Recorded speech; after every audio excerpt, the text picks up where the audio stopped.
I sip my morning coffee, the bitter aroma mingling with the tension knotting in my chest. The sun streams through our kitchen window, casting long shadows that seem to mirror the doubts I've harbored for months.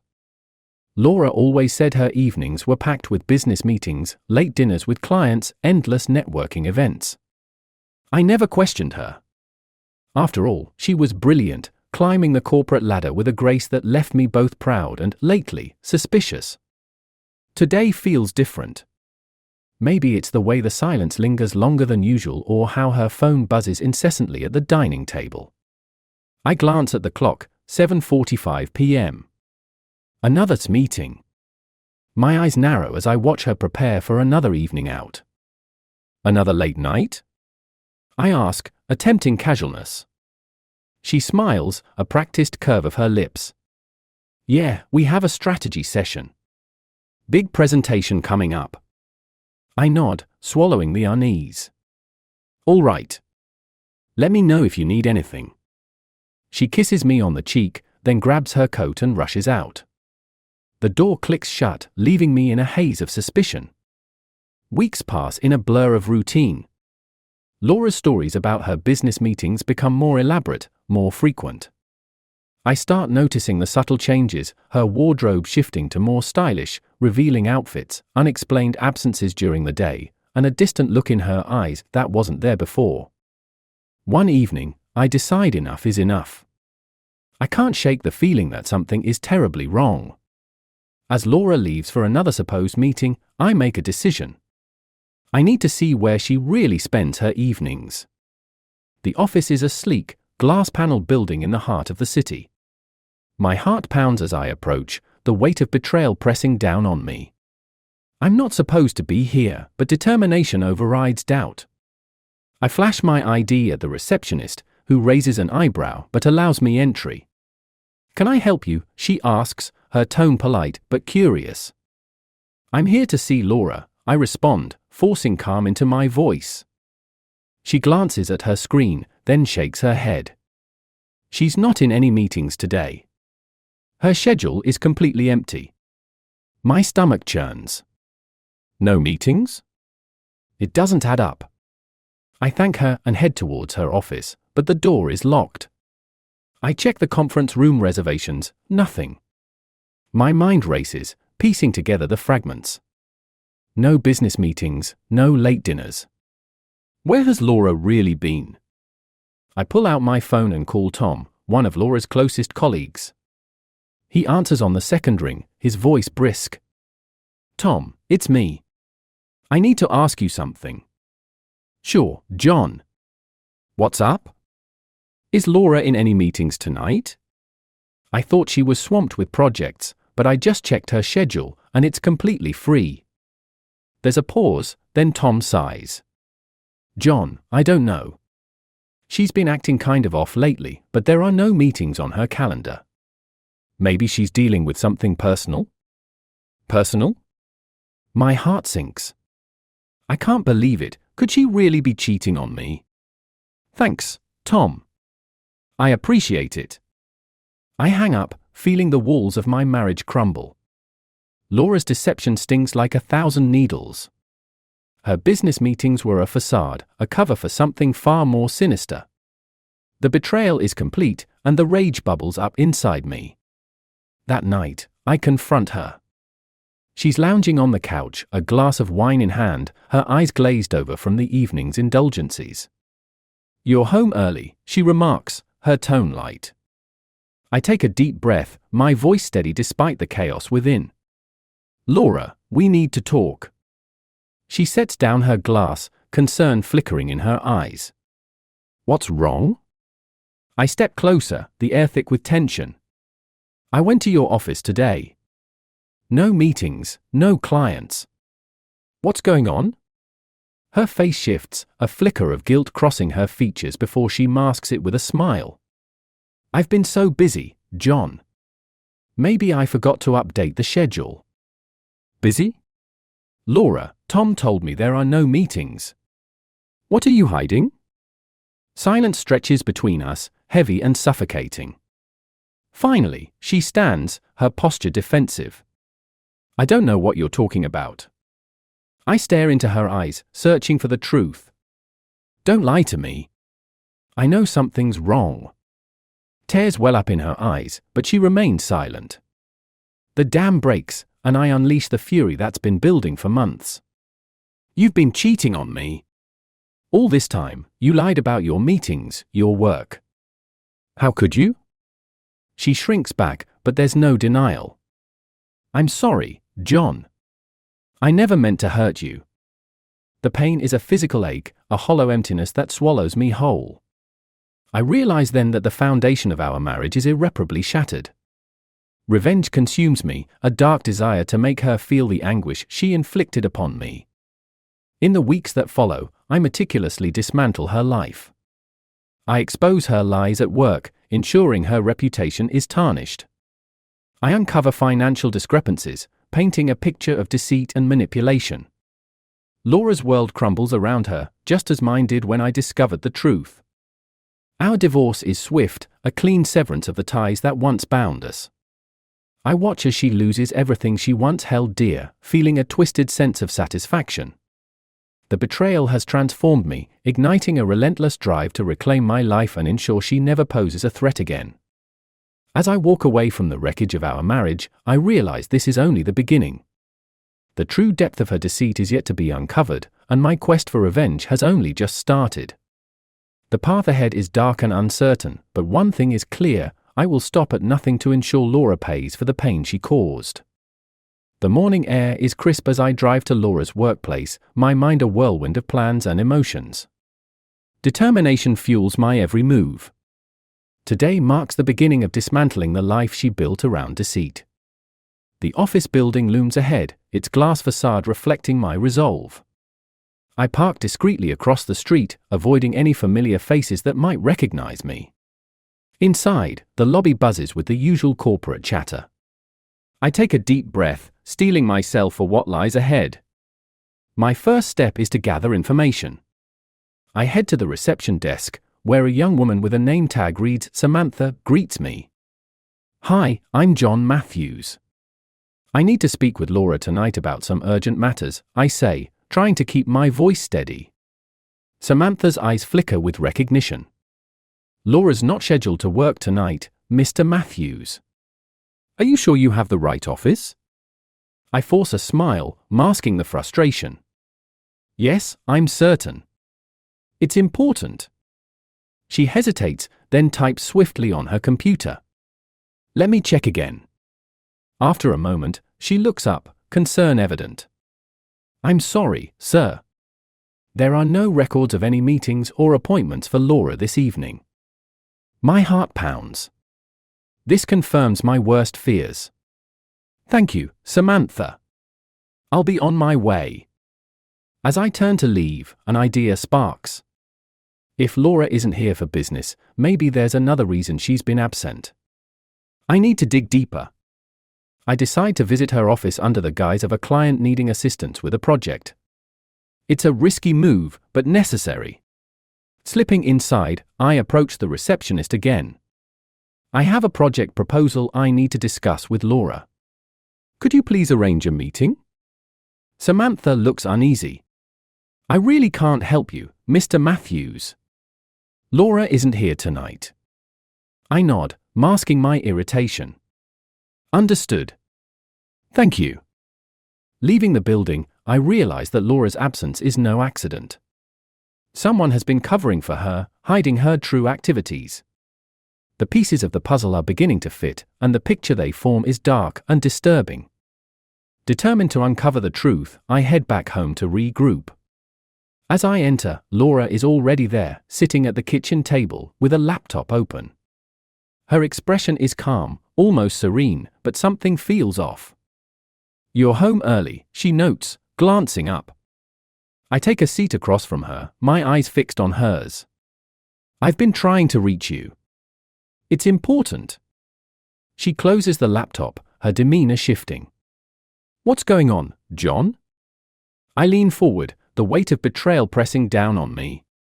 I know you've been lying to me. I came to your office today, and there were no meetings. Who are you really seeing, Laura? Her eyes dart away, a flicker of fear crossing her face. "John, please. It's not what you think." I shake my head, frustration boiling over. "Don't play dumb. I called your colleague, Tom.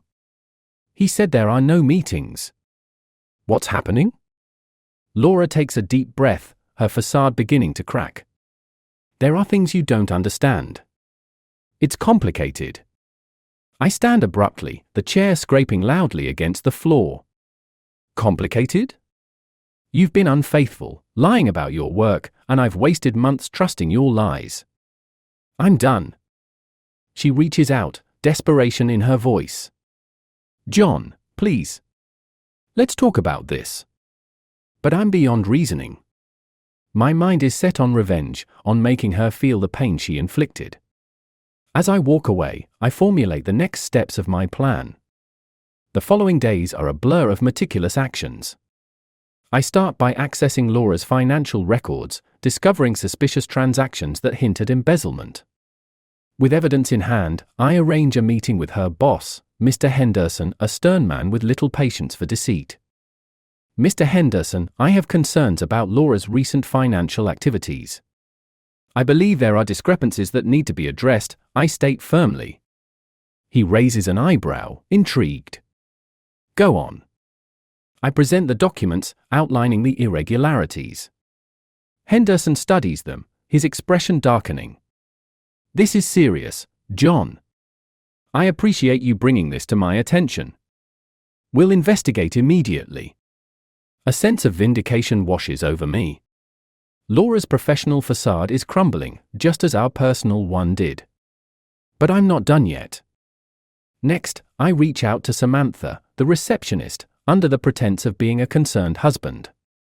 "Samantha, I need your help. I suspect Laura is involved in something illegal. Can you provide any insight into her activities?" She looks around nervously before leaning in. "I don't know much, but I've noticed her meeting with someone outside the office after hours. Always at the same cafe down the street." A lead. I thank her and make a mental note to visit the cafe, determined to uncover the full extent of Laura's betrayal. That evening, I head to the cafe, a small, cozy place with dim lighting. I take a seat in a corner, scanning the room for any sign of Laura or her mysterious associate. Minutes tick by, and frustration mounts as no one arrives. Just as I'm about to leave, a familiar figure walks in, Laura, but she's not alone. A man I don't recognize sits across from her, their conversation intense and hushed. My blood boils.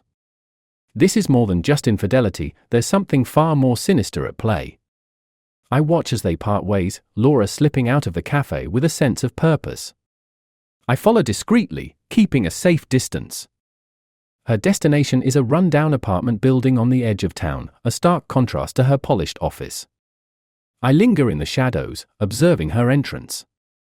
Questions flood my mind. Who is this man? What is Laura really involved in?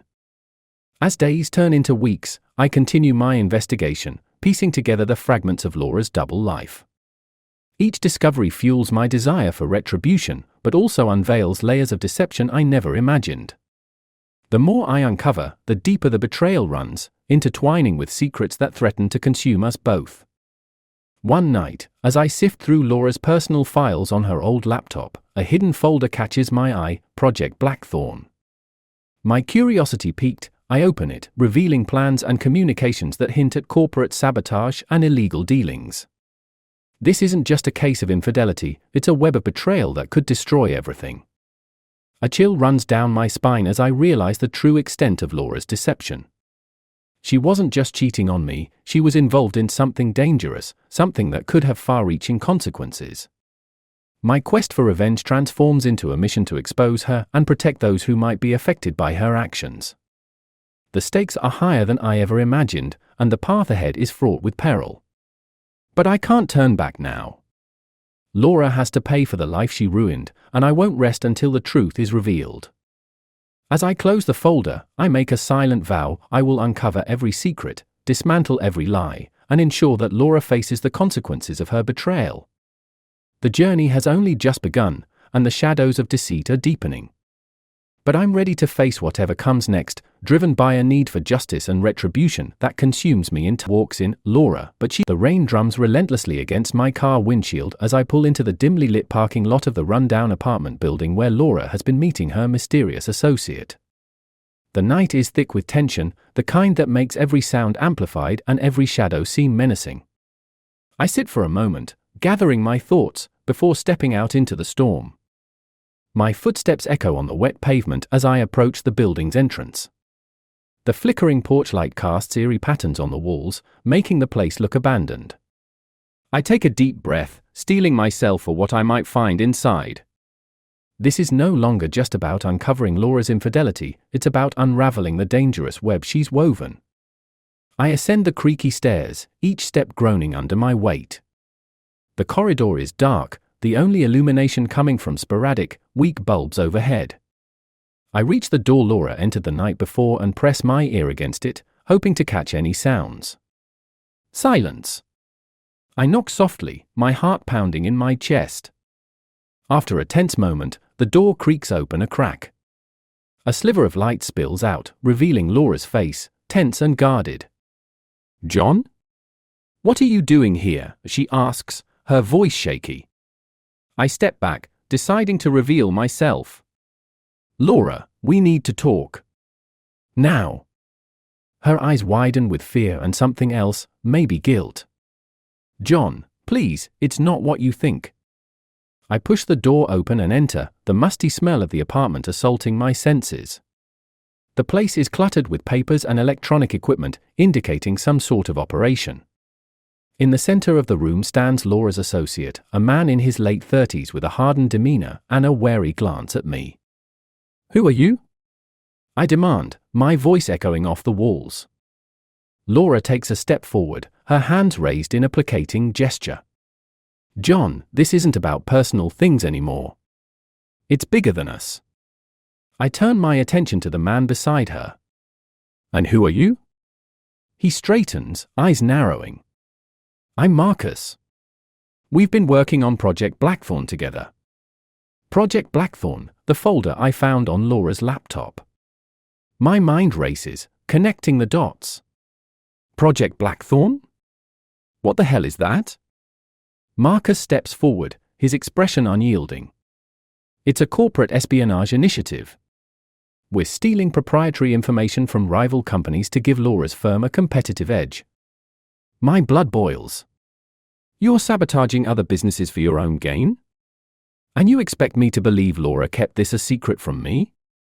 Laura shakes her head, tears welling in her eyes. "John, I never wanted to involve you. I tried to leave, but Marcus wouldn't let me." I glance between them, anger and betrayal consuming me. "Leaving? So you decided to involve me in your illegal activities? Using our marriage as a cover?" Marcus sneers. "It's business, not personal. Laura has proven invaluable, and we need to protect our interests." I take a step closer, my fists clenched. "You think this justifies lying to me, cheating on me, and ruining my life? You think you can manipulate everything around you without consequences?" Laura reaches out, desperation etched on her face. "John, please understand. I was trapped. I didn't know how to get out." Before I can respond, the sound of sirens wailing in the distance pierces the tense atmosphere. Marcus glances toward the window, panic flickering in his eyes. "We need to go, now." I seize the moment of distraction. "You're not getting away that easily." He lunges at me, and I barely dodge his attack, feeling the adrenaline surge through me. The room erupts into chaos as Laura and Marcus try to escape, but I'm determined to stop them. We struggle, the fight clumsy and fueled by raw emotion. Laura attempts to pull me away, but I break free, pinning Marcus against the wall. "Enough!"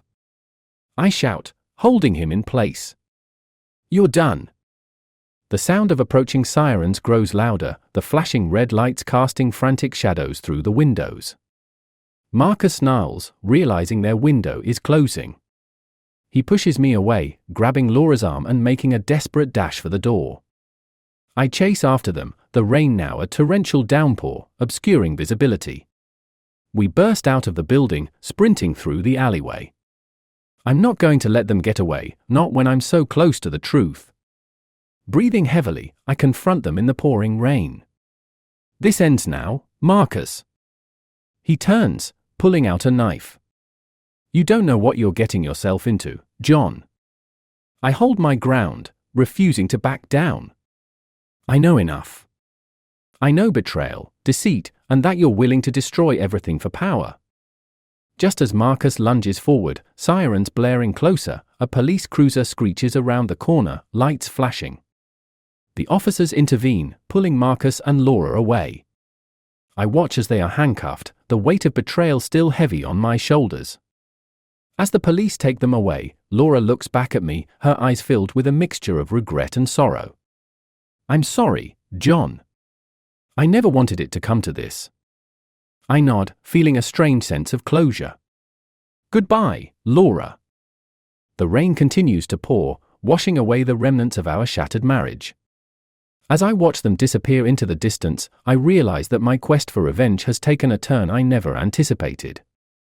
This is no longer just about personal betrayal, it's about exposing a network of corruption and deceit that threatens to engulf everything in its path. Driving home, I reflect on the night's events.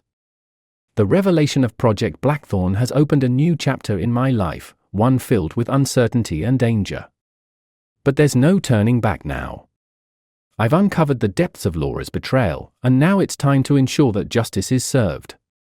Back at home, I sit down with my laptop, determined to piece together all the information I've gathered. The hidden files, the financial discrepancies, the illegal activities, they form a comprehensive dossier that could bring down not just Laura, but the entire network she was part of. But as I delve deeper into the data, a new layer of intrigue emerges. Names of high-ranking officials, encrypted communications, and plans that extend far beyond what I initially imagined. This is bigger than I thought, and the implications are staggering.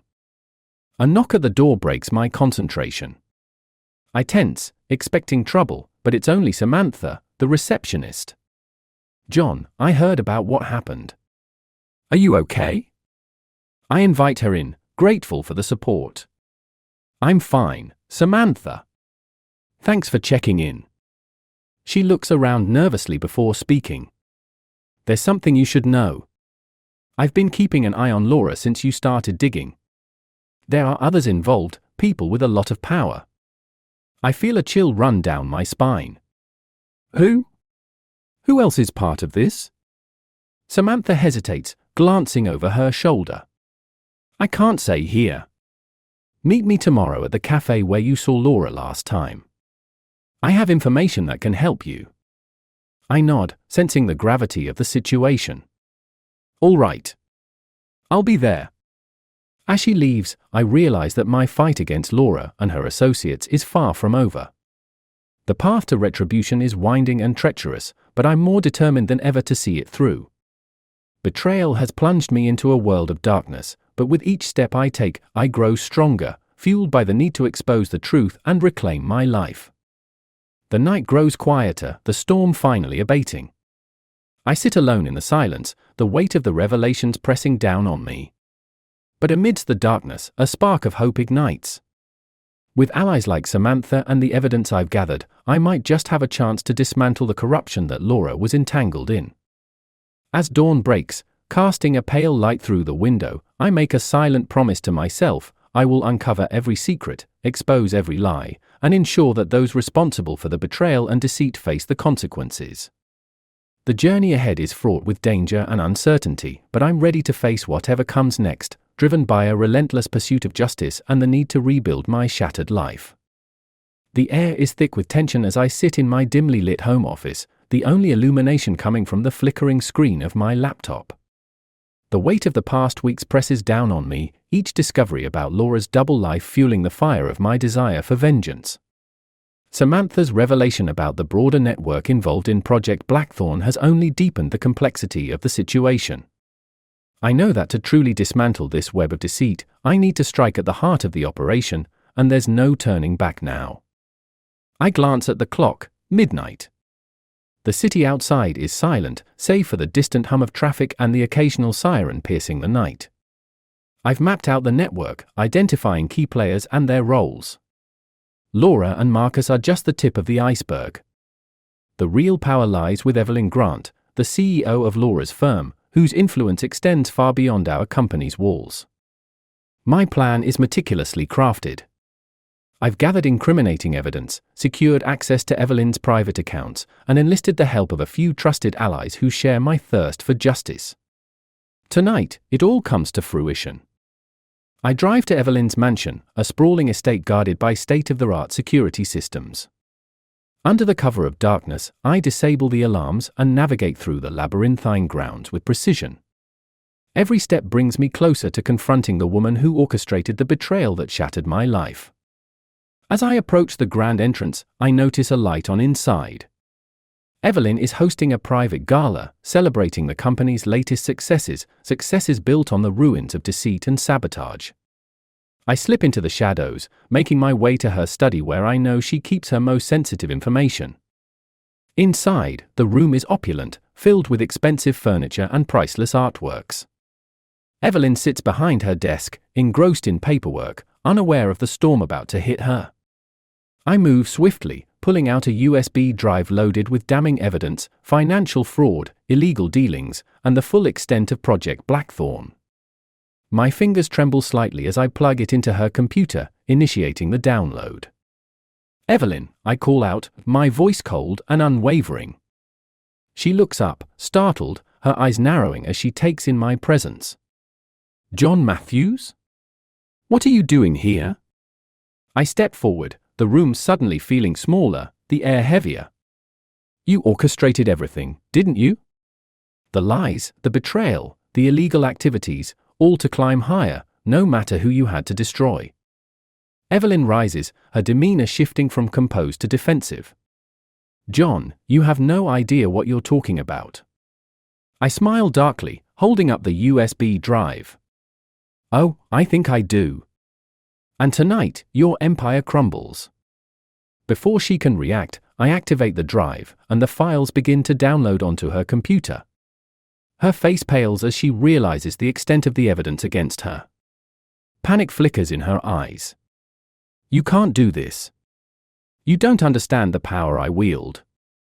I take a step closer, my voice dripping with venom. "Power? You destroyed lives, manipulated truths, and betrayed those closest to you for your own gain. Tonight, it ends." Evelyn lunges at me, attempting to wrestle the USB from my hand. We grapple, the fight desperate and raw. Her strength is surprising, but my determination is unyielding. I pin her against the desk, forcing her to confront the consequences of her actions. "Please, John. Don't do this," she pleads, tears streaming down her face. I shake my head, the rage consuming me. "No, Evelyn. It's you who needs to pay." With a swift motion, I strike, the sound echoing through the room. She collapses, the fight draining out of her as the reality of her downfall sets in. I stand over her, breathing heavily, the gravity of my action sinking in. This is not just revenge, it's retribution for every lie, every deceit, every moment of trust shattered. Just as I finish securing the evidence, the door bursts open. Samantha stands there, her face a mask of determination and fear. "John, we need to go. They're onto us." I glance at her, understanding the unspoken warning. The network is collapsing, and others within it are desperate to cover their tracks. We make our way through the mansion, evading guards and navigating through secret passages I uncovered during my investigation. As we exit into the cool night air, the first light of dawn begins to break on the horizon. The mansion behind us stands as a symbol of the corruption and betrayal I fought against. But there's no time to celebrate. The remnants of Project Blackthorn are still out there, and my mission is far from over. We drive to a secluded location where I've arranged for the final dissemination of the evidence. With a deep breath, I upload the files to multiple platforms, news outlets, regulatory bodies, law enforcement agencies, ensuring that Evelyn and her network are exposed to the world. The data spreads like wildfire, the truth no longer contained. I feel a sense of liberation. The heavy burden of betrayal begins to lift, replaced by a cautious hope for the future. Evelyn's empire is dismantled, her reputation in ruins, and the network's key players are apprehended or fleeing in fear. But the victory is bittersweet. I reach for my phone, contemplating my next move. Laura's actions have irrevocably altered our lives, and there's no path back to what we once had. The hatred that fueled my quest for revenge has left no room for reconciliation. I make the call. "Laura," I say, my voice steady. "It's over. I hope you find some semblance of peace, but we're done." There's a pause on the other end, then her voice, hollow and resigned. "I never meant for any of this to happen, John. I'm sorry." I shake my head, the finality in my tone unmistakable. Sorry isn't enough. "Goodbye, Laura." As the call ends, I feel a closure I never thought possible. The path of betrayal and retribution has led me to this moment, where I can finally let go and rebuild my life free from deceit and pain. The shadows that once enveloped me begin to lift, replaced by the promise of a new beginning. Driving away from the location, I watch the sunrise illuminate the world anew. The journey was dark and fraught with peril, but I emerged stronger, unburdened by the chains of betrayal. The surprise twist that Project Blackthorn was part of a larger, more insidious network has only hardened my resolve to protect others from similar deceit. As the city awakens around me, I realize that revenge, while satisfying, was never the true goal. The real victory lies in reclaiming my life and ensuring that justice prevails. The hatred that once fueled me has transformed into a purpose-driven determination to build a future unmarred by the shadows of the past. With one last glance in the rearview mirror, I see the remnants of the life I once knew fading into the distance. It's time to move forward, leaving behind the betrayal and embracing the promise of a life rebuilt on truth and integrity. The journey was brutal, the actions ruthless, but in the end, it was necessary for my peace. As I drive into the dawn, I carry with me the scars of betrayal and the lessons of vengeance. The story of my unfaithful wife and the subsequent unraveling of deceit has come to a close, but the echoes of those events will forever shape who I am. And as I steer towards a new horizon, I do so with the unwavering resolve to never let betrayal define me again.